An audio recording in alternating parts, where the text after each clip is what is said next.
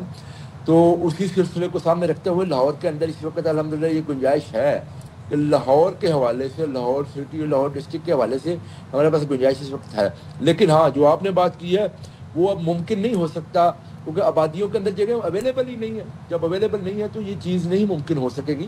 اس لیے اس کا alternate solution جو ہے دیا جا رہا ہے اور اسی کو ہم ایکسپینڈ کر رہے ہیں کہ فردر باقی شہروں کے اندر بھی ہم ماڈل قبرستان بنائیں، اس میں وہ تمام سہولتیں دیں. اس میں اوبویسلی اگر کسی کی میت ہوتی ہے تو ان کے لیے یہ ایشو آتا ہے کہ اگر تھوڑا دور جانا پڑتا ہے تو وہ کس طرح ٹرانسپورٹیشن کا کریں گے. تو اس کی بھی ہم نے فری آف کاسٹ جو ہے نا یہ سہولت لوگوں کو اویلیبل کی ہوئی ہے. اور بلکہ ہم نے تو اس کو بہت ایکسپینڈ کر رہے ہیں. سی ایم پنجاب نے اس کو ایون دیہی علاقوں میں بھی جو ہماری قبرستان ہیں موجود ان کو بھی ہم اس کی چار دیواری سے لے کے اس کی صفائیوں کے انتظامات بھی جو ہے وہ بھی کر رہے ہیں ایک پروگرام کے تحت. تو انشاءاللہ تعالیٰ یہ اس کی جو بیسٹ پاسبل پلاننگ ہو سکتی ہے، اویلیبل پلاننگ ہو سکتی ہے وہ گورنمنٹ کر رہی ہے اور وہ اویلیبل بھی ہے. چلیں تھینک یو سو مچ ذیشان صاحب ہمیں جوائن کرنے کے لیے ساری صورتحال پر. حکومتی موقف کیا ہے وہ ہم نے آپ کے سامنے رکھا. اچھا جی، پچھلے دنوں ہم گفتگو کر رہے تھے اور ہم دیکھ رہے ہیں کافی زیادہ تند و تیزی آ گئی ہے پیپلز پارٹی اور نون لیگ کے درمیان اور تلخی اس حد تک چلی گئی ہے کہ پھر بیانات جو ہیں اب وہ اعلیٰ سطح سے بھی آ رہے ہیں اور پیپلز پارٹی کے بھی ہم دیکھ رہے ہیں ہر رہنما کی جانب سے بھی کافی زیادہ سوالات بھی اس حوالے سے. اچھا ایم کیو ایم بھی سارے، لیکن ایم کیو ایم جی ان کا معاملہ جی یہ ہے کہ جی سندھ میں اور کراچی میں جو کام ہو رہا ہے اس کو لے کے وہ بات کر رہے ہیں. لیکن ذرا پہلے ہم بات کر لیتے ہیں مسلم لیگ اور پیپلز پارٹی کے درمیان آخر یہ ہو کیا رہا ہے. یہ کشیدگی اچانک سے نوک جھوک کا سلسلہ جو شروع ہوا ہے اب یہ سنگین صورتحال اختیار کرتا جا رہا ہے. جو مریم نواز صاحبہ کا سٹیٹمنٹ آیا اس کے بعد پھر پیپلز پارٹی کی جانب سے بھی مزید اس پر سٹیٹمنٹ آیا. اس کے باوجود ہم یہ دیکھ رہے ہیں کہ یہ بات تک کہہ دی گئی کہ اب جو بھی قانون سازی ہوگی پیپلز پارٹی نے کہا اس کا حصہ ہم نہیں بنیں گے کیونکہ مریم صاحبہ پہلے معافی مانگیں جو انہوں نے بیان دیے. لیکن ہم آپ کو بتائیں کہ جی یہ پہلی بار نہیں ہوا، اس سے پہلے بھی اس اتحاد میں ہم نے دیکھا ہے کہ یہ خفگی کا سلسلہ جاری رہا. سیلاب متاثرین کی جو امداد ہو رہی ہے اس پر بلاول صاحب نے اپنا ایک سجیشن دیا تھا جس پر مریم صاحبہ نے پھر ان کو جواب دیا تھا.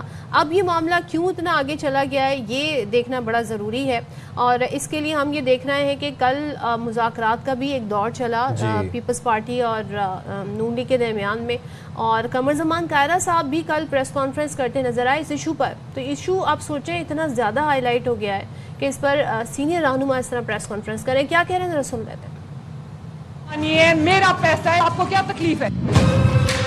آپ صرف سی ایم پنجاب نہیں ہیں، آپ میاں محمد نواز شریف کی بیٹی ہیں. آپ کے منہ سے نکلے ہوئے الفاظ مسلم لیگ کے الفاظ ہیں. آپ یہ کہیں کہ میں کسی کو بولنے نہیں دوں گی، زبان بند کر دوں گی، ہاتھ توڑ دوں گی، یہ بالکل مناسب نہیں. اچھا جناب، یہ تو نون لیگ ورسز پیپلز پارٹی چل رہا ہے. ایم کیو ایم پاکستان کے وفد نے بھی چیئرمین ڈاکٹر خالد مقبول صدیقی کی سربراہی میں اسلام آباد میں وفاقی وزیر برائے منصوبہ بندی احسن اقبال سے ملاقات کی اور کراچی میں ترقیاتی کام میں تاخیر پر تحفظات سے آگاہ کیا. پھر ایم کیو ایم کراچی اور حیدرآباد میں کام روکنے پر کافی برہم بھی نظر آئے وہ پورا وفد جو تھا ایم کیو ایم کا. ڈاکٹر فاروق ستار یہ کہتے ہیں کہ پیپلز پارٹی کراچی دشمنی نہیں پاکستان دشمنی کر رہی ہے اور وہ یہ کہتے ہیں کہ سازشی عناصر وزیر اعلیٰ ہاؤس میں بیٹھے ہیں. مریم نواز کے بیان سے طے ہو گیا پیپلز پارٹی وفاق میں رہے یا نہ رہے نون لیگ کا کام چلتا رہے گا. میں دیکھ رہی ہوں فاروق ستار صاحب اب سیاسی بیانات کے ساتھ اب سیاسی پریڈکشنز بھی کر رہے ہیں آگے کی. اچھا جی، ذرا مرتضیٰ وہاب صاحب جو کہ میئر کراچی ہیں وہ ساری سینیریو میں کیا کہہ رہے ہیں. وہ کہتے ہیں جی کراچی کے لیے 20 ارب ایک لالی پاپ ہے اور یہ نہیں ہو سکتا کہ اسلام آباد میں بیٹھا شخص اس شہر کے فیصلے کرے. جب لاہور کے لیے پی آئی ڈی سی ایل نہیں تو پھر کراچی کے لیے کیوں ہے؟ میں کل یہ پریس کانفرنس دیکھ رہا تھا میرے صاحب کی، وہ کہتے ہیں کہ کراچی کے لیے 200 ارب بھی کم ہے. تو جی اب ذرا اسی ایشو پر آتے ہیں جو کافی دن سے زیر بحث ہے کہ جو سیلاب متاثرین کی جس طرح سے پنجاب حکومت مدد کر رہی ہے اس پر اعتراض ہے پیپلز پارٹی کو. اور کل بھی ہمارے شو میں شرمیلا فاروقی صاحبہ تھی، بڑی واضح طور پہ وہ کہہ رہی تھی کہ G B I S P نہیں کیا جا رہا. اور جبکہ مریم نواز یہ کہتی ہیں G B I S P سے 10,000 روپے ملیں گے